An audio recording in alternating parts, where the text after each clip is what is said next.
அனைவருக்கும் கர்த்தரின் சமாதானத்தை தெரிவித்துக் கொள்கிறோம். மீண்டுமாக நம்ம பிகேபிக்குள்ளுக்கு போயிட்டோம். 26ஆம் தேதி வரைக்கும் நமக்கு பிகேபி கொடுத்துருக்குறாங்க. இருந்தாலும் ஆண்டவரை ஆராதனை செய்வதில் என்ன தடை வந்தாலும் அதை நம்ம ஊக்கத்தோடு அவருக்கு செய்ய வேண்டிய கடமைகளை, பணிகளை, நன்றி பணிகளை நம்ம செலுத்தியாக வேண்டும். மீண்டுமாக நம்ம குடும்பங்களை ஒன்று சேர்ந்திருக்கிறோம். இன்றைய நாள் வார்த்தை சென்ற வார தொடர்ச்சி. சென்ற வாரத்தோட 1 கொரிந்தியர் 3ஆம் அதிகாரம் வசனம் 1, 2, 3 நம்ம பார்த்தோம். அப்புறம் 4, 5, 6 நம்ம பார்த்தோம். இப்போ இதோடைய தொடர்ச்சி தான் இன்னைக்குள்ள வசனமாக இருக்கிறது. சென்ற வாரத்தில் குழந்தைகளை 4 விதமான கூட்டத்தார் ஒரு சபையில், ஒரு சமூகத்தில் கிறிஸ்தவர்கள் இருப்பார்களே ஆனால், ஒரு டாமாயில் கிறிஸ்தவர்கள் இருப்பார்களே ஆனால் 4 வித கூட்டத்தாரை நம்ம பார்க்கலாம். ஒன்று குழந்தை கிறிஸ்தவர்களாக இருப்பார்கள். குழந்தை கிறிஸ்தவர்களாக இருப்பார்கள். இது மனதளவில் குழந்தைகள் அல்ல. அவர்கள் வளராதபடிக்கு நானும் ஒரு கிறிஸ்தவன் என்று சொல்லிக்கொண்டு எதுலையுமே வளராதபடிக்கு, வசனம் அறிவு இல்லாதபடிக்கு, பைபிள் அறிவு இல்லாதபடிக்கு, அந்த ஜெப அறிவு இல்லாதபடிக்கு வாழ்வார்கள். இது ஒரு கூட்டத்தார் குழந்தைகள். 2வது கூட்டத்தார் பலன் அற்றவர்கள். என்னத்தான் நம்ம பிரசங்கம் பண்ணாலும், என்னத்தான் போதித்தாலும், அவர்களுக்குள்ள ஒரு சோதனைகள் வரும்போது, ஒரு தீமையான ஒரு போராட்ட காரியங்கள் வரும்பொழுது, அவங்க வாழ்க்கையில் அவர்களுக்குள்ளே வரும்பொழுது அவங்க அதை எதிர்நீச்சல் போட்டு முன்னுக்கு போக முடியாது. ஏன்னா அவங்களுக்கு பலன் பத்தலைனாக்கா தேவனுடைய பலன் பத்தலை. தேவனுடைய பலன் எதில் வருதுன்னா தேவ வசனத்தினால் வருகிறது, பரிசுத்த ஆவியானவர் வழியாக வருகிறது.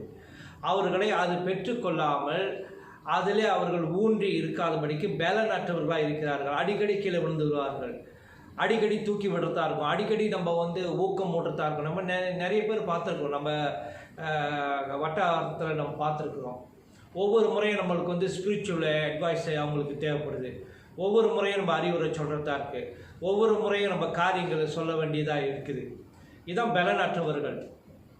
3வது கூட்டத்தார் மாமிச சிந்தை உரியவர்கள். மாமிசம் மாமிசத்தில் சிந்திக்கக்கூடியவர்கள், மாமிசத்தில் பேசக்கூடியவர்கள், மாமிசத்தில் காரியங்களை ஆற்றக்கூடியவர்கள். நல்லா புரிஞ்சுக்கொள்ளுங்க. உலக பிரகமாக சண்டை போடுற மாதிரி நம்ம சண்டை போட முடியாது. அவங்க தீமையான வார்த்தைகளை, அசிங்கமான வார்த்தைகளை பயன்படுத்துகிற மாதிரி நம்ம பயன்படுத்த முடியாது. நமக்கே வெக்கமாக இருக்கும், என்னடா அவங்க இப்படி பேசுகிறாங்கன்னு. உலகத்தார் செய்கிற காரியம் மாதிரி நம்ம செய்ய முடியாது. ஒரு காலத்தில் நம்ம செய்தோம். ஆனால் இப்போ தேவனுடைய ஜனங்களாக நம்ம பிரித்தெடுக்கப்பட்ட ஜனங்களாக வந்ததுனால உலகத்தார் செய்கிற மாதிரி நம்ம செய்ய முடியாது. உலகத்தார் பார்க்குற மாதிரி நம்ம பார்க்க முடியாது. உலகத்தார் பேசுகிற மாதிரி நம்ம பேச முடியாது. இதுதான் ஆவிக்கு மாமிசத்துக்குரியவர்கள். இன்னும் மாமிச கிரியை உள்ளவர்கள் நிறைய பேர் கிறிஸ்தவர்களாக இன்னும் இருக்கிறார்கள். 3 விதமான கூட்டத்தார். 4வது கூட்டத்தார் தான் ஆண்டவர் எதிர்பார்க்கறது, ஆண்டவர் இயேசு எதிர்பார்க்குற ஒரு மிக முக்கியமான கூட்டம் ஆவிக்குரியவர்கள் கூட்டம். ஆவியானவரின் வழி நடத்துதலால் நடத்தப்படுகிற கூட்டம். அது நம்ம வசனத்தில் பார்க்க போகிறோம். ஆவியானவரே அவர்களை வழி நடத்துவார். இந்த மாமிச கூட்டம், பலனற்றவர்கள், குழந்தைகள்லாம் உலகத்தார், உலக காரியங்களிலிருந்து அவர்களுக்கு ஞானம் பெறப்படும். ஆனால் இப்படிப்பட்ட ஆவிக்குரியவர்கள் அவர்களுக்கு ஞானம், பேச்சு, அறிவு, பொறுமை இதெல்லாம் எங்கே கிடைக்குதுனாக்கா தேவன்கிட்டேருந்து கிடைக்குது, ஆவியானவர்கிட்டேருந்து கிடைக்குது. அதனால தான் ஆவியானவருடைய வழி நடத்துதல். அதனால தான் ஆவிக்குரிய சபை அப்படின்னு சொல்கிறோம். அப்போ ஆவிக்குரிய சபைக்கும் பாரம்பரிய சபைக்கும் வித்தியாசம் இருக்கணும். சரிங்களா? இன்றைக்கி ஆவிக்குரிய சபை கூட பாரம்பரிய சபையா, மாமிச சபையா, குழந்தைகள் உள்ள சபையா, பலனற்றவர்கள் உள்ள சபையா மாறிக்கொண்டு இருக்கிறது. இதிலிருந்து நம்ம விடுபட வேண்டும். அப்போ இவர்கள் எல்லாம் இந்த உலக வழக்கத்தின்படி வாழக்கூடியவர்கள். இந்த 3 கேட்டகரி நான் சொன்னேன்ல, குழந்தைகள், பலனற்றவர்கள், மாமிசத்துக்குரியவர்கள். உலகத்தின் வழக்கப்படி வாழ்பவர்கள், பேசுபவர்கள், சிந்திப்பவர்கள். நல்லா புரிஞ்சுக்கொள்ளணும். ஆவிக்குரியவர்கள் உலக வழக்கத்தின்படி பேசுபவர்கள் அல்ல, அவர்கள் தேவ ஞானத்தின்படி வாழ்பவர்கள், பேசுபவர்கள், சிந்திப்பவர்கள். இதுதான் வித்தியாசம். சரிங்களா? அப்போ இவர்களாலே இந்த குழந்தைகளாலையும் சரி, பலன் அற்றவர்களாலும் சரி, மாமிசக்குரியவர்களாலும் சரி, இவர்களால் தேவ ராஜ்யத்துக்கும் சரி, நம்ம சொந்த குடும்பத்துக்கும் சரி, சபைக்கும் சரி, கிறிஸ்துவ ஜனங்களுக்கும் சரி எவ்வித பயனும் இல்லை. ஏன்னா இவங்க வளராமல் இருக்கிறாங்க. இன்னும் மாமிசத்திலே இருந்து கொண்டு சண்டை போறாமல், ஏட்டிக்கு போட்டி, பிரிவினை இன்னும் அதிலே நிற்கிறாங்க. அதை விட்டு வரமாட்டுறாங்க. இவங்களை வச்சுக்கிட்டு தேவ ராஜ்யத்தை இயேசு கிறிஸ்து கட்ட முடியாது. இவர்களை வச்சு விட்டு ஒரு சபையை நடத்த முடியாது. அதுதான் நான் பல முறை சொல்லியிருக்கிறேன். உங்களுக்கு 1000 சண்டை இருந்தாலும் வெளியில் வச்சுட்டு வாங்க. ஆக்சுவலி சண்டையே இருக்கக்கூடாது, சமாதானமாக தான் இருக்கணும். ஒரு வேலை இருந்துச்சுன்னா உங்களுக்கு பூசுக்கள்னா வெளியில் வச்சுட்டு சபைக்கு வரும்போது சந்தோஷமாக ஆராய்ச்சிட்டு சமாதானத்தோடு போகணும். நீங்கள் வெளியில் உள்ள சண்டைகளும் வெளியில் உள்ள சமாச்சாரங்களும் நீ சபைக்குள்ளே வரும்போது சபையும் காலப்போக்கில் சபையும் அப்படியே மாறிடும். ஆண்டவருடைய ஆளுகை இல்லாமல், ஆவியானவருடைய ஆளுகை இல்லாமல் சபையும் காலப்போக்கில் அப்படியே மாறிடும். இதில் நம்ம ரொம்ப ஜாக்கிரதையாக இருக்க வேண்டும். ஆனால் ஆவிக்குரியவர்களோ, போன வார வசனம், ஆவிக்குரியவர்களோ எல்லாவற்றையும் ஆராய்ந்து, அந்த வார்த்தை மிக முக்கியம். ஆராய்ந்துனா இது நல்லதா கெட்டதா, பேசலாமா பேசக்கூடாதா, கேட்கணுமா கேட்கக்கூடாதா, இந்த இடத்துக்கு போகலாமா போகக்கூடாதா, இந்த பொருள் வாங்கலாமா வாங்கக்கூடாதா, இவரோடு பழக்கம் வைக்கலாமா வைக்கக்கூடாதா, இந்த வேலைக்கு போகலாமா போகக்கூடாதா, எல்லாமே ஆவியானவருடைய கனெக்ஷன் வச்சிருக்கிறாங்க. ஆவியானவருடைய ஆலோசனை பெற்று ஒவ்வொரு காரியத்தையும் ஆராய்ந்து, அப்புறம் நிதானித்து, நிதானம் என்றால் பொறுமை என்று அர்த்தம். எடுத்த கௌத்தன் இல்லை, எல்லாமே நிதானமாய் ஆராய்ந்து, ஆண்டவர் தனக்கு கொடுத்த அளித்த இந்த தேவ சித்தம்னு ஒன்று இருக்குது, தேவ சிந்தனை தேவனுடைய இருக்கு, அதன் அடிப்படையில் அவர்கள் செயல்படுவார்கள். இதுதான் இந்த ஆண்டவர் சொல்கிற வார்த்தை. தொடர்ந்து ஆவிக்குரியவர்களுடைய அடையாளம் என்னன்னு சொன்னாக்கா, அவர்களுக்கு ஆவிக்குரிய சிந்தை இருக்கும். நல்லா புரிஞ்சுக்கொள்ளுங்க, ஆவிக்குரிய சிந்தை இருக்கும். ரெண்டாவது, அவர்கள் என்ன செய்வாங்க, தேவ ஆவியின்படி நடக்கக்கூடியவர்களாக இருப்பார்கள். 1 கொரிந்தியர் 2ஆம் அதிகாரம்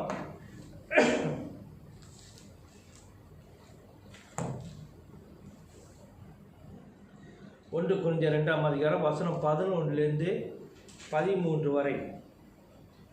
மனுஷனில் உள்ள ஆவியே அன்றி மனுஷரில் எவன் மனுஷனுக்குரியவைகளை அறிவான்?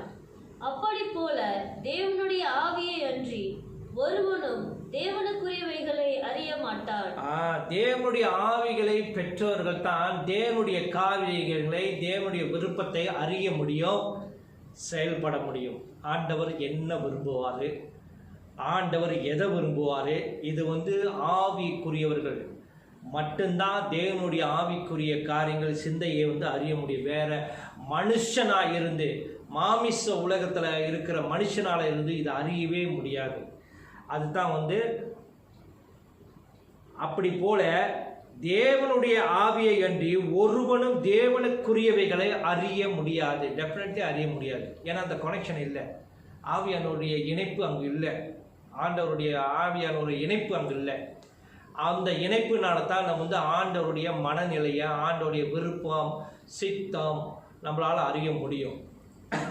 12வது, நாங்களோ உலகத்தின் ஆவியை பெறாமல், அவர்கள் உலகத்தின் ஆவியை பெறாமல். உலகத்தின் ஆவினா உலகத்தின் ஆவி இருக்குது, உலகத்தோட ஞானம் இருக்கிறது, உலகத்தோட பேச்சு, உலகத்தோட எல்லா காரியங்களும், மாமிச காரியங்கள்லாம் உலகத்தின் காரியங்கள், அதுதான் சம்பந்தப்பட்டு சொல்றாரு. நாங்களோ உலகத்தின் ஆவியை பெறாமல், அதாவது உலகம் எங்களுக்கு கொடுக்கிற ஞானத்தை நாங்கள் பெறாமல், தேவனால் எங்களுக்கு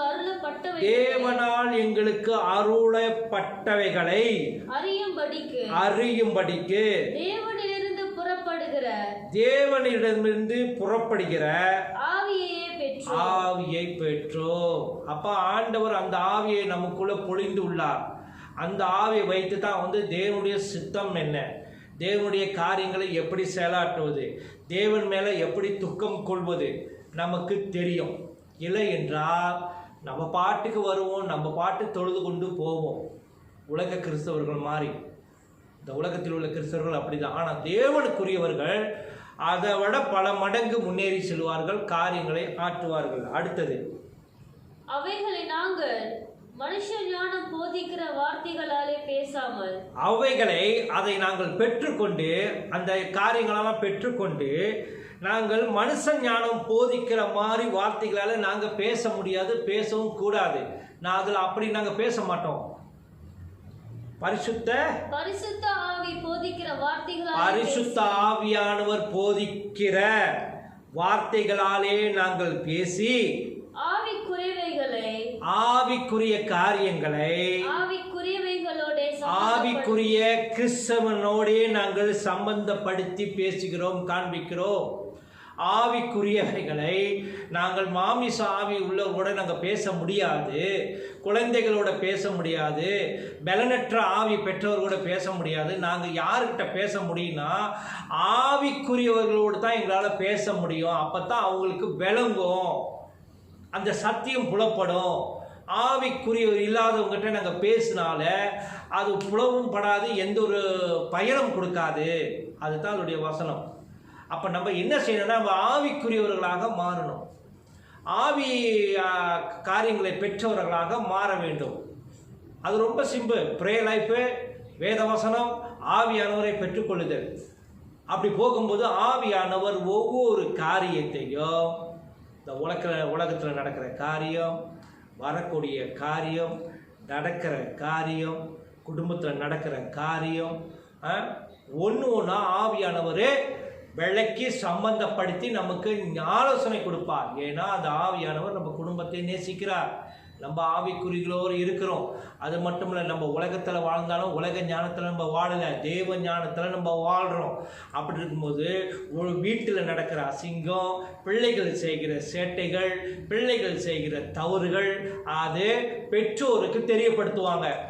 ஆவிக்குரிய பெற்றோருக்கு தெரியப்படுத்துவாங்க. உன் பிள்ளை அங்கே போய்கிட்டு இருக்கு, உன் பிள்ளை மணிக்கணக்காக பேசிக்கிட்டு இருக்கு, உன் பொண்ணு ஃபோனிலே ரொம்ப நேரம் இருக்குது, ரூமுக்கு கதவில் சாத்திக்கிட்டு என்ன செய்கிறான்னு தெரியல, அதை போய் பாரு ஃப்ரெண்ட்ஸு, அதை பாரு, போய் கண்டிங்க, உங்கள் பிள்ளை தவறான போக்கில் போய்கிட்டு இருக்கு, கவனம் கவனம் கவனம்னு ஆவியானவர் சொல்லுவார். ஆவியானவருக்கு எல்லாமே தெரியும். பிசாசோட கன்னிகள், பிசாசோட சூழ்ச்சிகள், நாளைக்கு நம்ம பிள்ளைக்கு வைக்க போகிற கன்னிகள், நாளைக்கு நமக்கு நடக்க போகிற பிரச்சனைகள் ஆவியானவருக்கு தெளிவாக தெரியும். ஏன்னா அவர் எல்லா ஆழங்களையும் அறிந்தவராக இருக்கிறார். அந்த ஆவியானவரை நம்ம பெற்றுக்கொண்டபடியினால அவர் ஒரு இணைப்பு இருக்குது, நமக்கும் அவருக்கும் ஒரு இணைப்பு இருக்குது. அப்போ தேவன் நம்மளோட இணைப்பட வேண்டும் என்றால் ஒரு கனெக்ஷன் வேணும். அந்த கனெக்ஷன் தான் ஆவியானவர். அந்த கனெக்ஷன் தான் ஆவியானவர். அந்த ஆவியானவர் நமக்குள்ளே இல்லைன்னா, அந்த ஆவியை நம்ம பெற்றுக்கொள்ளவில்லை என்றால் அந்த கனெக்ஷன் துண்டிக்கப்படும். நல்லா புரிஞ்சுக்கொள்ளுங்க, அந்த கனெக்ஷன் துண்டிக்கப்படும். இது யாருக்கு இது பொருந்துன்னா, ஆவிக்குரிய கிறிஸ்தவர்களுக்கு மட்டுமே இந்த ஸ்லாக்கியம் கிடைக்குது. குழந்தைகளுக்கு கிடைக்காது, பலனற்றவர்களுக்கு கிடைக்காது, மாமிசத்துக்குரிய கிறிஸ்தவர்கள் கிடைக்காது.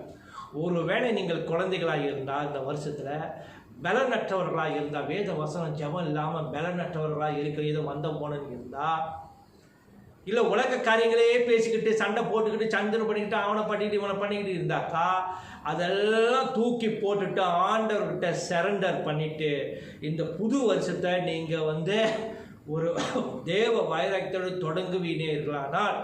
தொடங்குவீங்கன்னு சொன்னாக்கா, நிச்சயம் ஆண்டவர் இயேசு கிறிஸ்து உங்களையும் ஆவிக்குரியவர்களாக மாற்றி அவருடைய ராஜ்யத்தில் பங்கு கொள்ள வைத்து உங்களையும் பயன்படுத்துவார். நிச்சயம் உங்களை பயன்படுத்துவார். அதனால் பாருங்கள், நமக்கு நிறைய நண்பர்கள் இருக்கிறாங்க. அவங்க பேசுகிற பேச்சும் நம்ம பேசுகிற பேச்சும் ரொம்ப டிஃப்ரெண்ட்டாக இருக்கும். அவங்க ஒரு மாதிரியே பேசுவாங்க. ஆனால் நம்ம பேசும்போது அவர்கள் வாயடித்து போயிடுவார்கள், எந்த கேள்வியும் கேட்க மாட்டாங்க. ஏன்னா நம்ம தேவ ஞானத்தில் பேசுகிறோம். தேவனுடைய ஞானம், அந்த ஞானம் யாருக்குமே கிடைக்காது, அவருடைய ஜனங்களுக்கு மட்டும்தான் கிடைக்கும். அதுவும் ஆவிக்குரியவர்களுக்கு மட்டும்தான் கிடைக்கும்.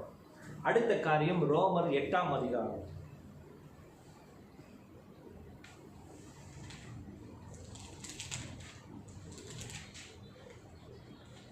வசனம் 4. மாம்சத்தின்படி நடவாமல் ஆவின்படி நடக்கிற நம்மிடத்தில் நியாய பிரமாணத்தின் நீதி நிறைவேறும்படிக்கே அப்படி செய்தார். அன்றியும் மாம்சத்தின்படி நடக்கிறவர்கள் மாம்சத்துக்குரியவைகளை சிந்திக்கிறார்கள், ஆவின்படி நடக்கிறவர்கள் ஆவிக்குரியவைகளை சிந்திக்கிறார்கள். மாமிசத்தின்படி நடக்கிறவர்கள் மாமிசத்துக்குரியவைகளை சிந்திக்கிறார்கள், ஆவின்படி நடக்கிறவர்கள் ஆவிக்குரியவர்களை சிந்திக்கிறார்கள். இது பொருள் என்ன? நம்ம குடும்பத்தில் ஒரு காரியம் நடந்துருச்சு, உடனே நம்ம என்ன நினைக்கிறோம்? மாமிச சிந்தையை தான் பேசுகிறோம். யாரோ நம்ம குடும்பத்துக்கு செய்வனை வச்சுட்டான், யாரோ நமக்கு எதுவும் அநியாயம் பண்ணிட்டான், அவனை அடிக்கணும், உதைக்கணும், வெட்டணும் அப்படின்னு மாமிசக்குரியவர்கள் எடுக்கிறாங்க. ஆனால் ஆவிக்குரியவன் என்ன செய்யறான்? அமர உட்காந்து நிதானிச்சு ஆராய்கிறான். நம்ம குடும்பத்தில் இந்த சம்பவம் ஏன் நடந்துச்சு, எதுக்கு நடந்துச்சுன்னு ஆராயும் போது ஆவியானவர் தேவ ஞானத்துடன் அவர்களுக்கு சொல்லுவார், இந்த காரியத்துக்காகத்தாயா நடந்தது. அதனால ஆண்டவர் என்ன செஞ்சிருக்கிறாரு? இந்த குடும்பத்துக்கு ஒரு சோதனை, ஒரு சிக்ஷையை, உங்களுக்கு ஒரு அடி கொடுத்துருக்கிறார். அதை நீங்கள் திருத்திக்கிட்டா இன்னும் சிறப்பாக இருக்கும். இதுதான் ஆவிக்குரியவர்கள். அப்போ உலகத்தாருடைய சிந்தனைகள் வேற, ஆவிக்குரியவுடைய சிந்தனைகள் வேற, ரொம்ப வேறுபாடாக இருக்கிறது. அடுத்தது, மாமிச சிந்தை மரணம், ஆவின் சிந்தையோ ஜீவனும் சமாதானம். ஆவிக்குரிய சிந்தை எப்போதும் ஜீவனும் சமாதானமாக இருக்கும். மாமிச சிந்தை மரணம். அடுத்தது 7வது, எப்படி என்றால் மாம்ச சிந்தை தேவனுக்கு விரோதமான பகை, அது தேவனுடைய நியாய பிரமாணத்துக்கு கீழ்ப்படியாமலும் கீழ்ப்படிய கூடாமலும் இருக்கிறது. அப்ப யார் மாமிச சிந்தையில் இருக்கிறாங்களோ, வாழ்றாங்களோ, தங்களை ஒப்பு கொடுக்காம வாழ்றாங்களோ, அது தேவனுக்கு விரோதமான பகை. அப்ப தேவன் எப்படி அவர்களுக்கு அவங்க செய்யற ஜெபத்துக்கு பதிலளிப்பாரு? நல்லா யோசனை பண்ணி. ரொம்ப பேர் சொல்றாங்க, நான் ஜெபிக்கிறேன் குடும்பத்தில் எதுவுமே நடக்க மாட்டேது, மேலும் மேலும் பிரச்சனைகள் தான் குடும்பத்தில் நடக்குதுன்னு.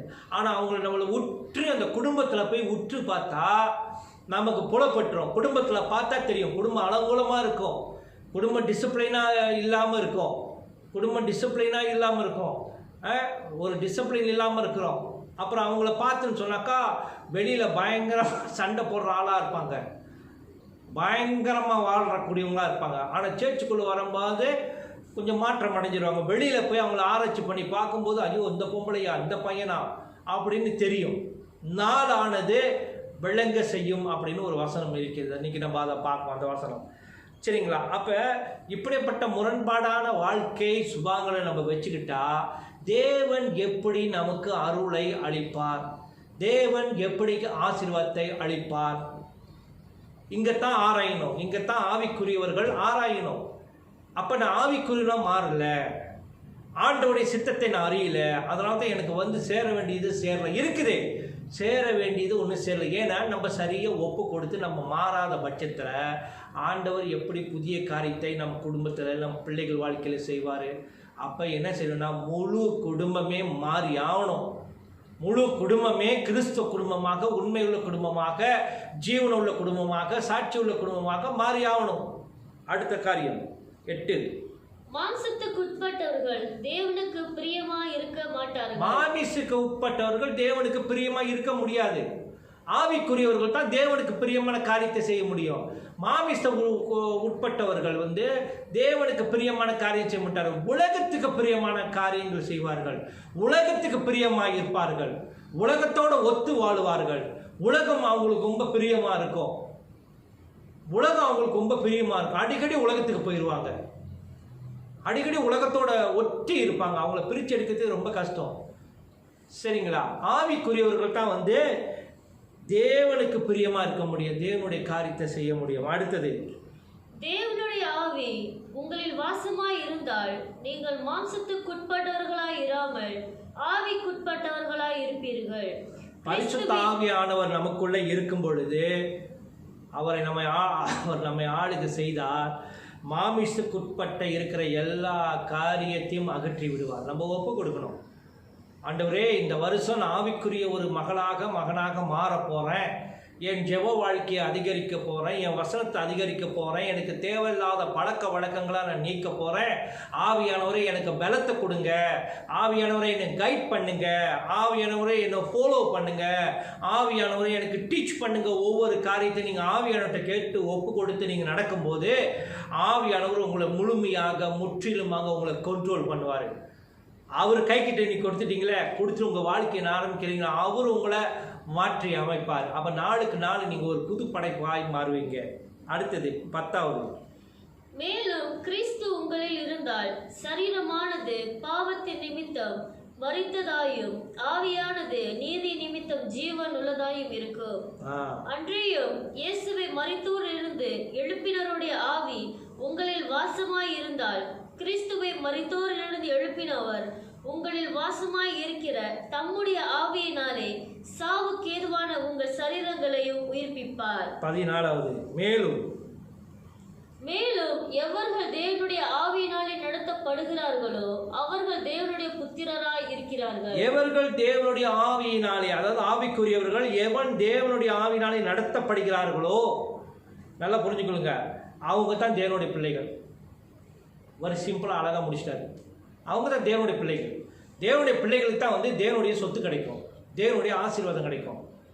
இந்த கிறிஸ்தவ பேரை சொல்லிக்கிட்டு குழந்தைகளாக இருக்கிற கிறிஸ்தவர்கள், பலனற்றவர்களாக, காலகாலமாக பலனற்றவர்களாக இருக்கிற கிறிஸ்தவர்கள், எந்த முயற்சியும் எடுக்காத கிறிஸ்தவர்கள், மாமிசம், உலக சம்பந்தப்பட்ட காரியங்களை மூழ்கி இருக்கிறவங்க, உலக பேச்சு பேசுகிறவங்க, உலகத்தோட நாட்டம் கொண்டிருப்பவர்கள், உலகம் போடுற உடைகளை போடுகிறவர்கள், உலகம் போடுகிற ஆபரணங்கள் போடுகிறவர்கள், இதை மாற்றி அமைக்கணும். இன்னும் நிறைய கிறிஸ்தவர்கள் உலகத்தோட ஒட்டி வர்றாங்க. இன்னும் மிஞ்சிலாம் போடுறாங்க, மூக்குத்தி போடுறாங்க, பொட்டு வைக்கிறாங்க. சில நேரங்களில் சபையில் பொட்டு வைக்கிறது இல்லை, ஆனால் வெளியில் எங்கேயாவது ஒகேஷன் எங்கேயாவது போகும்போது பொட்டு வைக்கிறாங்க. அது அவங்க தான் ஆண்டவருக்கு ஆன்சபிள் கொடுக்கணும். நீங்கள் எந்த அளவுக்கு சாட்சி கொடுக்குறீங்கன்னா, ஆனால் என்னைக்காவது ஒரு நாள் ஆண்டவர் அவர் வேலைப்பாடுகளை வெளிப்படுத்துவார். நீங்கள் மறைந்து என்ன காரியங்கள் செய்தாலும் மறைப்படுத்துவார். சரிங்களா? அப்போ நீங்கள் இன்னும் உலகத்தோட ஒட்டி இருக்கிறபடினால் உலக ஆபரணங்கள், உலகத்தோட உடைகள் நீங்கள் போடுற மாதிரி உலக ஸ்டைலில் நீங்கள் வாழ்ந்தா, அப்போ வேத வசனம் இத்தனை வருஷமாக நீங்கள் உங்களுக்கு கிடைக்கப்பட்டு நீங்கள் வாசித்து இன்னும் வேத வசனம் உங்களுக்குள்ளே ஆழமாக இல்லைன்னா, கிரியை செய்யலைன்னா, நீங்கள் இன்னும் உலகத்துக்குரியவர்களாகத்தான் இருக்கிறீங்க. ஒருவேளை நீங்கள் சேர்ச்சுக்கு வரலாம், ஆனால் நீங்கள் இங்கே திட்டவட்டமாக சொல்லுது, நீங்கள் தேவனுடைய புத்திரர்கள் அல்ல. நீங்கள் ஏதோ ஒரு கேட்டகரியில் இருக்கிறீங்க. ஒன்று குழந்தைகளாக இருக்கணும், ஒன்று பலனற்றவர்களாக இருக்கணும், ஒன்று மாமிசத்துக்குரியவர்களாக இருக்கணும். இந்த 3 கேட்டகரியில் தான் நீங்கள் இருக்கணும். நீங்கள் உண்மையில் ஆவிக்குரிய கேட்டகரிகளாக இருந்தாக்கா நீங்கள் உண்மையில் தேவனுடைய புத்திரர்கள், தேவனுடைய பிள்ளைகளாக இருப்பீங்க. தேவனுடைய பிள்ளைகளுக்கு தான் அப்பா சொத்துக்களை கொடுப்பார், ஆசீர்வாதங்களை கொடுப்பார், காசை கொடுப்பார், பணத்தை கொடுப்பார், வாய்ப்பை கொடுப்பார், உயர்த்துவார், நல்ல காரியங்களை செய்வார். பிள்ளைகளுக்கு தான் கொடுப்பார், மற்றவர்களுக்கு கொடுக்க மாட்டார். அப்போ நம்ம தேவன் அந்த காரியங்களை பெற வேண்டும் என்றால் நம்ம என்ன செய்யணும்? புத்திரர்களாக மாறணும், தேவனுடைய புத்திரர்களாக மாறணும். அடுத்த காரியம் 15, அந்தபடி திரும்பவும் பயப்படுகிறதற்கு நீங்கள் அடிமைத்தனத்தின் ஆவியை பெறாமல் அப்பா பிதாவே என்று கூப்பிட பண்ணுகிற புத்திர சுவிகாரத்தின் ஆவியை பெற்றீர்கள். நாம் தேவனுடைய பிள்ளைகளாய் இருக்கிறோம் என்று ஆவியானவர் தாமே நம்முடைய ஆவியினுடனே சாட்சி கொடுக்கிறார். அல்லேலூயா. நம்ம ஒரு வேளை மறந்தாலும் கூட நமக்கு இருக்கிற ஆவியானவர் ஒவ்வொரு முறையும் நம்ம உள்ளுக்கு இருந்து சாட்சி கொடுக்கிறார். மகளே, மகனே, நீ தனிச்ச பிள்ளை இல்லை, நீ உலகத்துக்குரிய பிள்ளை இல்லை, ஒரு காலத்தில் இருந்த நாங்கள் மீட்டுட்டோம். நீ உன்னுடைய அப்பா பரமபிதா, உன்னுடைய அப்பா பரமபிதா, நீ கவலைப்படாத. நாங்கள் பெரிய கூட்டமாக இருக்கும் பரலோகத்தில், எங்களோட கூட்டம் ரொம்ப பெருசு, எங்களுடைய வல்லமை மிக பெருசு, உலகத்தோட வல்லமை விட எங்களோட வல்லமை ரொம்ப பெருசு. நீ தனிச்சவள் அல்ல, நீ ஒரு மனிதன் அல்ல, உனக்கு ஒரு அப்பா உண்டு, உனக்கு ஒரு அப்பா உண்டுன்னு ஆவியான ஒவ்வொரு முறையும் நம்ம சோர்ந்து போகிற நேரத்தில், பலனற்ற நேரத்தில் ஆவியான ஒவ்வொரு முறையும் நமக்கு ஞாபகப்படுத்திக்கிட்டே இருக்கிறார். அப்போ ஞாபகப்படுத்துகிறாருனாக்கா அவர் என்ன சொல்கிறாரு, உங்கள் அப்பா கிட்ட போ, உங்கள் அப்பா கிட்ட போய் முறையீடு, ஏன் மற்றவங்கிட்ட போய் முறையிடுற, உங்கள் அப்பா கிட்ட போய் முறையீடு அப்படின்னு சொல்கிறாரு. மேலே உள்ள வசனம் அந்தபடி திரும்பவும் அப்பா தந்தாய். அப்போ நமக்கு என்ன கொடுத்துருக்காருன்னா, அப்பா தந்தாய் என்று கூப்பிடுகிற பண்ணிக்கிறான புத்திர சுவிகார ஆவி. அப்போ நம்ம உண்மையான அந்த பிள்ளைகளை நம்ம நேசித்தா, நம்ம அப்பாவை நேசித்தா, பிள்ளைகள் பேசாமல் இருப்பாங்களா? ஒரு நாள் பேசாமல் இருப்பாங்க, 2 நாள் பேசாமல் இருப்பாங்க, 3ஆவது நாள் பிள்ளைங்க கேட்கும், அம்மா அப்பா எங்கம்மா, அப்பாவை பார்க்கவே இல்லை, அப்பாக்கிட்ட பேசவும் இல்லை, அப்பா முகத்தை பார்க்கவும் இல்லை, 2-3 நாள் அவர் வேலைக்கு போகிற நேரத்தில் நான் தூங்குறேன், நான் வேலைக்கு போகிற நேரத்தில் அவர் வேலை விட்டு வர்றாரு, பார்க்கவே முடியலம்மா, அவர்கிட்ட பேசவும் இல்லை, மனசு என்னவோ மாதிரி இருக்குமா அப்படின்னு நம்ம சொல்கிறோம். அங்கலாய்க்குது. இது உலக அப்பாவோட காரியம். அதே மாதிரி நம்ம ஆவி பெற்றுக்கொண்ட மக்களாக இருந்தால், தேவனுடைய ஆவி இருந்தாக்கா, இந்த ஆவி தூண்டும். இந்த ஆவி தூண்டும். அப்பாட்ட போய் பேசலையா இன்னைக்கு அப்பாட்ட பேசலையா? காலையில் நீ அப்பாட்ட பேசலையா? வேலை முடிஞ்சாலும் குளிச்சுட்டு நீ அப்பாட்ட பேசலையா? அப்பா ஏக்கமாக இருக்கார் தெரியுமா உங்கள்கிட்ட பேசாமல்? அப்பாட்ட போய் பேசு. அப்பா கிட்ட கொடுத்தா தான் பேசுவியா? காசு கொடுத்தா தான் பேசுவியா? அப்பா கிட்ட நீ அன்பாக பேச மாட்டியா? சிரித்து பேச மாட்டியா? போய் அப்பாட்ட பேசிடுவா. கொஞ்ச நேரம், ஒரு 20 நிமிஷம் உள்ளுக்கு கதவை சாத்திட்டு போய் அப்பாட்ட பேசுவா. அப்பா சோத்திரம்பா, எப்படிப்பா இருக்கிறீங்க, நல்லா இருக்கிறீங்களா? சாரிப்பா, நான் காலையில் நம்ம நோமலாக பேசுங்க. உங்கள் அப்பாட்ட எப்படி பேசுகிறீங்களோ அதே மாதிரி பேசுங்க. அதுக்காகத்தான் அந்த இணைப்பை கொடுத்துருக்காரு. என்ன இணைப்பு? அப்பா பிதாவே கூப்பிடு பண்ணுகிற புத்திர சுவிகார ஆவியை நமக்கு கொடுத்திருக்கிறார். இந்த ஆவி கனெக்ஷன் வச்சு தான் நம்ம அப்பா பிதாவே என்று தைரியமாக பேச முடியும். நம்மளுக்கு இணைச்சி வைக்கிறது யாரு? அப்பாவையும் நம்மளையும் இணைச்சி வைக்கிற இணைப்பாளர் யாருன்னா அவர் பரிசுத்த ஆவியானவர். இந்த சிலாக்கியம் யாருக்கு? குழந்தைகளுக்கு அல்ல, பலனற்றவர்களுக்கு அல்ல, மாமிச வாழ்க்கை வாழ்றவங்களுக்கு அல்ல, ஆவி பெற்ற மக்களுக்கே அந்த ஆசீர்வாதம். இதை நல்லா புரிஞ்சுக்கொள்ளுங்க. நம்ம பல முறை சொல்கிறோம் ஆசீர்வாதம் கிடைக்கலாம், ஆசீர்வாதம். இதெல்லாம் ஆசீர்வாதங்க. ஒரு தேவங்கிட்ட பேச முடியுமா? ஆனால் அதை பேசக்கூடிய ஆவியை நமக்கு கொடுத்துருக்கிறார், அந்த கனெக்ஷனை கொடுத்துருக்கிறாரு. அந்த கனெக்ஷன் வழியாக நம்மளால் பேச முடியும். சரிங்களா? நீங்கள் உலகத்தார் வாட்ஸ்அப்பில் உலகத்தில் எந்த மொழியில் நம்மளால் பேச முடியும். ஏன்னா வாட்ஸ்அப் என்ற ஒரு கம்யூனிகேஷன் இருக்குது, கனெக்ஷன் இருக்குது. ஃபேஸ்புக்கு உலகத்தில் எந்த இடத்துலையும் நம்ம பேசலாம். அதே போல் இந்த உலகத்தில் இல்லை, மேலும் உலகம் வரைக்கும் நம்ம பேசணுன்னாக்கா நமக்கு பரிசுத்த ஆவியானுடைய புத்திர சுவிகாரன் ஆவியை கொடுத்துருக்கு. அதை வைத்துக்கொண்டு நம்மளால் பேச முடியும். அந்த கனெக்ஷன் நம்ம உலக அண்ட சராசரங்களே நம்மளை மிஞ்ச முடியும். இது காலத்தில் வைத்துக்கொள்ளுங்க. 16 நாம் தேவனுடைய பிள்ளைகளாய் இருக்கிறோம் என்று ஆவியானவர் தாமே நம்முடைய ஆவியினுடனே கூட சாட்சி கொடுக்கிறார். அவர் தான் சாட்சி கொடுக்கிறவர், அவர் தான் சாட்சியா இருக்கிறவர். நல்லா புரிஞ்சுங்க. சாட்சி கொடுக்கிறவர் மட்டும் இல்ல, சாட்சியா இருக்கிறவரே அவர் தான். இதுல எந்த ஒரு மறுப்பும் யாரையும் பொய் சொல்ல முடியாது. அடுத்தது 17 நாம் பிள்ளைகளானால் சுதந்திரமாய் மாமே. அப்படின்னா நம்ம பிள்ளைகளா அந்த ஆண்டவருடைய எல்லா ஆசீர்வாதங்களும் நம்மளை பெற்றுக்கொள்ளலாமே. அதுக்கு நம்ம சுதந்திரவாளியா இருக்கிறோமே. இதுல என்ன காரியம்? நம்ம பிள்ளைகளா இருக்கிறோம்னா அப்படி ஆண்டவருடைய காரியங்கள் சுதந்திரவாளி. நம்ம போற இடமெல்லாம் செழிப்பு, போற இடமெல்லாம் செழிப்பு. நீங்க நம்புறீங்களோ இல்லையோ, ஒரு டீன் என்ற ஒரு இடத்துல மேம்பேங்கில் கச்சா பிஸ்னஸ் பண்ணுறாரு. நான் சில நேரத்தில் 1 hour 2 hour அங்கே போய் வைப்பேன். எதுக்கு தெரியுமா? அவர் பிழைக்கிறதுக்காக தான். நான் போய் அங்கே அவ்வளோ நேரம் சும்மா தான் ஓடிக்கிட்டு இருப்பாரு. நான் போய் அங்கே நின்னாக்கா 5-6 கஸ்டமர் வந்துடுவாங்க. அங்கேயே ஒரு 100 உள்ளி அவர் எடுத்த பிறகு தான் நான் மோட்டர் எடுத்துகிட்டே வெளியே வருவேன். அது அவரும் சொல்லியிருக்கிறாரு. பாஸ் நீங்கள் வந்தால் தான் பாஸ் பிஸ்னஸ் நடக்குது, நீங்கள் வந்தால் தான் பாஸ் பிஸ்னஸ் நடக்குது. ஏன்னா நான் உலகத்து ஆவியோட போகல, நான் தேவனுடைய ஆவியோட தேவனுடைய வல்லமையோட போகிறேன். அங்கே போகும்போது அவன் எந்த பிசாசு எந்த அட்டகாசமாக தலை தடிக்க ஓடிடும். சரிங்களா? சில பேர் கடையில் போய் உட்காந்தா கடை தரித்திரமாயிரும். அதனால தான் சார் பெரும்பாலும் நம்ம சொல்லுவோம், ஒரு பிஸ்னஸ் பண்ணுற இடத்துல தரித்திரமான ஆளெல்லாம் கடையில் வைக்கக்கூடாது, கடையில் நிற்க விடக்கூடாது. 2 பேர் நிற்கணும், நல்லா ப்ரே பண்ணுறாங்க, நிற்கணும். தரித்திரம், அந்த சூனியம், அந்த தரித்திரம் பிள்ளைவங்க சேட்டை பட்டினவங்களாம் அந்த கடையில் நின்றுக்கிட்டு இருந்தாங்கன்னு வச்சுக்கோமே, பிஸ்னஸே ஓடாது, பிஸ்னஸே செழிக்காது. அது மட்டும் இல்லை, நம்ம கிறிஸ்தவர்கள் இந்த தரித்திரம் பிடிச்ச இந்த உலகம் சம்பந்தப்பட்ட அவர்களோட நம்ம பார்ட்னர்ஷிப் வச்சாலும் கனெக்ஷன் வச்சாலும் சரி, அந்த பிஸ்னஸ் சரி, அந்த காரியம் விளங்காது. கவனம் வச்சுங்க.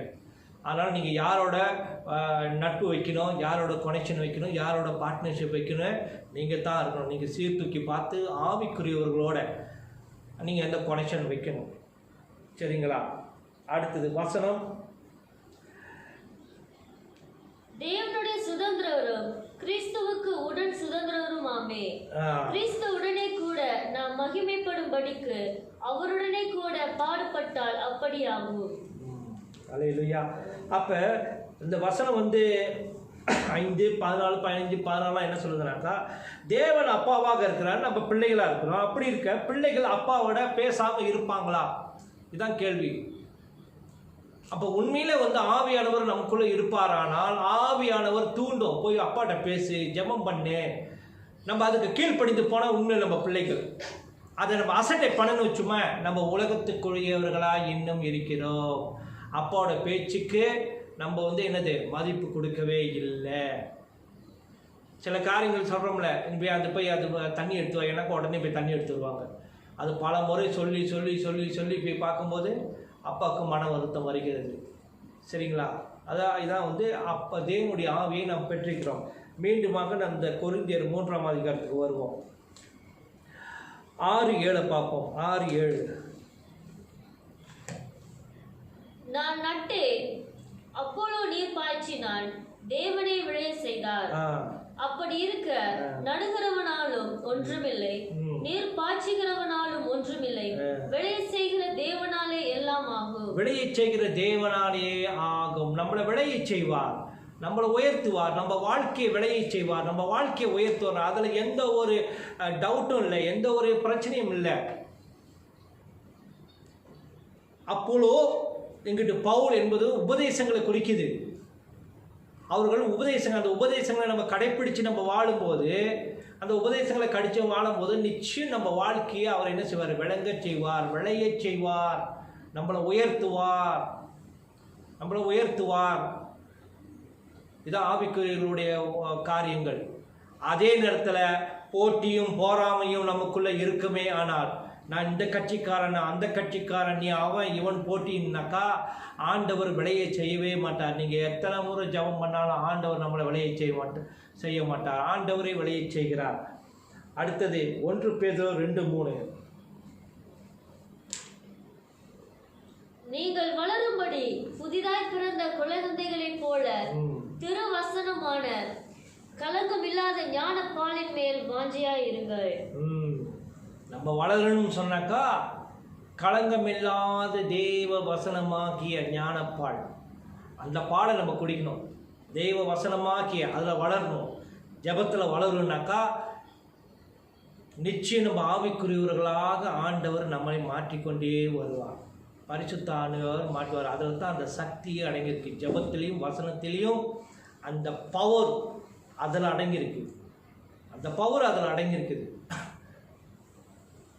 நிச்சயம் நம்மளை மாற்றுவார். வசனம் 3:11 ஒன்று இருக்கு பாருங்க. போடப்பட்டிருக்கிற அஸ்திபாரமாகிய இயேசு கிறிஸ்துவை அல்லாமல் வேறு அஸ்திபாரத்தை ஒரு நாளும் போட முடியாது. நம்ம வாழ்க்கையின் அஸ்திபாரமே இயேசு கிறிஸ்து தான். உங்கள் வாழ்க்கையை இந்த 2021ஆம் ஆண்டை இயேசு மேலே வச்சு கட்டுங்க. அவரே அஸ்திபாரமாக வச்சு கட்டுங்க. ஒவ்வொரு காரியத்திலையும் அவருக்கே முன்னுரிமை கொடுங்க. அவரை நீங்கள் முன் நிறுத்துங்க. அவரை நீங்கள் உயர்த்துங்க. இயேசு கிறிஸ்துவை உயர்த்துங்க. இயேசு கிறிஸ்துக்கு காரியங்களில் முன்னுரிமை கொடுங்க. ஜெபத்துக்கு முன்னுரிமை கொடுங்க. ஆராதனை வருவதற்கு முன்னுரிமை கொடுங்க. காணிக்கை போடுவதற்கு முன்னுரிமை கொடுங்க. தசமாக கொடுப்பது முன்னுரிமை கொடுங்க. ஆத்துமாக்களை சேகரித்து ஆண்டவர்கிட்ட கொண்டாந்து சபையில் கொண்டு வரதுக்கு முன்னுரிமை கொடுங்க.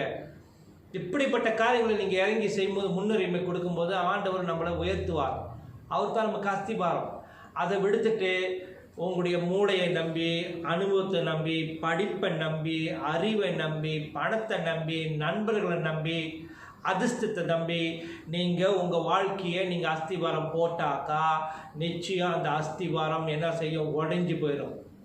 யார் ஒருத்தர் இயேசு கிறிஸ்து மேலே அஸ்திபாரம் போட்டு நடக்கிறாங்களோ ஆண்டவர் அவர்களை விளைய செய்வார், உயர்த்துவார். அல்லேலூயா. அப்போ ஒவ்வொரு அடுத்தது 3:13 பாருங்க, கடைசி அவன் முடிக்கிற 3:13. அவன் அவனுடைய வேலைப்பாடு வெளியாகும், நாளானது அதை விளங்க பண்ணும், ஏனெனில் அது அக்கினியினாலே வெளிப்படுத்தப்படும். அவன் அவனுடைய வேலைப்பாடு எத்தன்மை உள்ளதென்று அக்கினியானது பரிசோதிக்கும். நம்ம எவ்வளோ வேணாலும் ஏமாற்றலாம், இயேசுனை பார்க்குறாரா அப்படின்னு சொல்லிட்டு எவ்வளோ வேணாலும் மேக்கப் பண்ணலாம், எவ்வளோ வேணாலும் கிறிஸ்தவர்கள் மாதிரி பாசங்கம் பண்ண நம்ம மாறாத பட்சத்தில் எவ்வளவா இருக்கலாம். ஆனால் ஒரு காலகட்டம் வரும்போது நம்மளுடைய ஆண்டவர் நம்மை வெளிப்படுத்துவார் உலகத்துக்கு. தவறு குழந்தையாக இருக்கலாம், தவறு மாமிசத்தில் பேசுகிறான் பாரு, தவறு பலனற்றவனாக இருக்கிறான், தவறு இவன் தான் உண்மையான கிறிஸ்தவன், இவன் தான் உண்மையான ஆவிக்காரன், ஆவிக்குரிய உலகத்துக்கு வெளியாக்குவான், வெளிப்படுத்துவாங்க. சரிங்களா? இப்போ நம்ம சைட்டில் வந்து நிறைய பேர் கிறிஸ்தவங்க, நிறைய பேர் சபைக்கு போகிறாங்க. நம்ம தம்பி குடும்பத்துலேயும் சரி எல்லாம் நிறைய பேர் சபைக்கு போகிறாங்க, ஒவ்வொரு சபைக்கு போகிறாங்க, ஆவிக்குரிய சபைக்கு. ஆனால் ஒரு பிரச்சனைன்னு வரும் பொழுது, குடும்பத்தில் ஒரு பிரச்சனை வரும்போது, அவங்க விவாதிக்கும் பொழுது, அவங்க வாக்குவாதம் பண்ணும்போது, அப்போ நம்ம கண்டுபிடிக்கலாம். அடாடாடாடா இவங்க தான்டா குழந்தைங்க, இவங்க தான் பலனற்றவங்க, தப்பு சண்டை போடுறான் பாரு, வார்த்தையை கொட்டுறான் பாரு, ஆட்டா இவன் மாமிசத்துக்குரியவன்டா, இவ்வளோ நாள் நம்ம கிறிஸ்தவன் நினச்சிக்கிட்டு இருந்தோமே. அப்போ நம்ம தெரிஞ்சிடும், ஆண்டவர் வெளிப்படுத்துவார். அவன் வேலைப்பாடு, அவன் கிறிஸ்தோடைய வாழ்க்கை, அவன் எவ்வளோ ப்ரே பண்ணியிருக்கிறான், அவன் எவ்வளோ வசனத்தில் நின்றுருக்கிறான், எவ்வளவு ஆவிக்குரிய காரியங்களை மேற்கொண்டிருக்கான், எவ்வளோ ஆவிக்கு தேவ காரியங்களை அவன் செய்திருக்கிறான் என்று நாளானது, நாலு தேவைப்படுதில்ல, கொஞ்சம் காலம் தேவைப்படுதில்ல, நாளானது ஆண்டவர் நம்மளை அழகாக படம் பிடிச்சி காமிச்சிருவார். ஆவிக்குரியவங்கிட்ட அழகாக படம் பிடிச்சி காமிச்சிருவார். கவனமாரியா, இவன் தான் குழந்தைகிட்ட நீ எப்படி பேசணும், பாடத்தான் கொடுக்கணும். இவன் பலனற்றவன், இவனை வச்சே நீ எந்த காரியத்தையும் செய்ய முடியாது, இவன் நோஞ்சா, கிறிஸ்தவ வாழ்க்கையில் இவன் நோஞ்சா. அடுத்தது மாமிசத்துக்குரியவனா, இவனை நம்பி நீ அவனை கூட நீ எங்கேயாவது கூட்டிகிட்டு போனனா உன் பேர் கெட்டு போயிடும். ஏன்னா இவன் சண்டை கொடுக்குறவன், இவன் கெட்ட வார்த்தை பேசுகிறவன், இவனை நீ கூப்பிட்டு போனால் உன்னோட இமேஜும் உன்னோட சாட்சியும் பாதிக்கப்படும். அதனால் இந்த 3 பேரையும் நீயும் விலக்கிட்டு ஆவிக்குரியவர்களாக, ஜெபிக்கக்கூடியவர்களாக, இப்படிப்பட்ட ஆளை வந்து நீ ஐக்கியத்தில் வச்சுக்க, இந்த மாதிரி கூட்டத்தில் நீ இரு, இப்படிப்பட்டவர்களை கூட்டிகிட்டு போ அப்படின்னு நம்ம சொல்கிறோம். அதனால தான் நம்ம பொம்பளை பிள்ளைங்கிட்ட சொல்கிறோம், நீங்கள் வந்து காதல் பண்ணுங்க, நான் காதலுக்கு எதிராக இல்லை, ஏன்னா நான் என் மனைவி வந்து காதலிச்சு தான் திருமணம் பண்ணேன், அதனால் காதலுக்கு நான் எதிரானவன் இல்லை. நீங்கள் காதலிக்கும் பொழுது ஆண்டவர்கிட்ட ஒப்பு கொடுத்துட்டு நல்ல கிறிஸ்தவனா, ஆவிக்குரிய கிறிஸ்தவனா தேர்ந்தெடுங்க, எனக்கு அது தான் போதும். அவன் சொத்து வச்சிருக்கானா, காடி வச்சிருக்கானா, வீடு வச்சிருக்கானா, அவன் அழகா இருக்கிறானா, பந்தாவா, எனக்கு அதெல்லாம் தேவையில்லை. அவன் ஆவிக்குரியவனா, அவன் ஜெபிக்கக்கூடியவனா, அவன் வசனத்துக்கு கீழ்ப்படியக்கூடியவனா, அதுதான் முக்கியம். அப்படிப்பட்டவனை நம்ம திருமணம் செய்யும்போது நம்ம வாழ்க்கை நல்லா இருக்கும், சுமூத்தாக இருக்கும், எந்த ஒரு பிரச்சனை இருக்காது. ஏன்னா அவனும் ஆவிக்குரியவன், நானும் ஆவிக்குரியவங்க, நம்ம ஆண்டவரும் ஆவியாக இருக்காது. அப்போ இந்த கொனெக்ஷனு கரெக்டாக, அந்த என்வாயர்மெண்ட் கரெக்டாக இருக்கும். அதனால தான் நம்ம விரும்புவது ஆவிக்குரியவர்களை நம்ம திருமணம் செய்யணும். நம்ம உலகத்தோடு ஒட்டி வரும்போது, மாமிசத்துக்குரியவர்கள் போகும்போது, வேறு மார்க்கத்தோடு நம்ம சேரும்போது, வேறு ஆவிக்குரியவர்கள் ரட்சிக்கப்படாதவர்கள் இருக்கும் பொழுது, கிறிஸ்தவர்கள் நிறைய பேர் ரட்சிக்கப்படாதவர்கள் தான் இருக்கிறாங்க. இப்படி இருக்கும்போது வீட்டில் அடிக்கடி சண்டை, முரண்பாடு. ஏன் ரட்சிக்கப்பட்டவர் வீட்டிலேயே சண்டை, ரட்சிக்கப்பட்டவருடைய வீட்டிலேயே சண்டை, கணவன் மனைவி பல மாதமாக பேசிக்க மாட்டாங்க. இப்படிப்பட்ட காரியங்கள்லாம் வந்து நம்முடைய வட்டாரத்தில் நடக்குது, கிறிஸ்துவ மார்க்கத்தில் நிறைய நடக்குது. அதனால் இன்றைக்கி நம்ம ஒப்பு கொடுப்போம், இந்த 2வது வாரம் ஒப்பு கொடுப்போம். நம்ம ஆவிக்குரியவர்களாக மாற்றும் இயேசுவே, ஆவிக்குரியவர்களாக மாற நம்மை ஒப்பு கொடுப்போமாக. கர்த்தர் உங்களை ஆசீர்வதித்து வழி நடத்துவாராக. ஆமென்.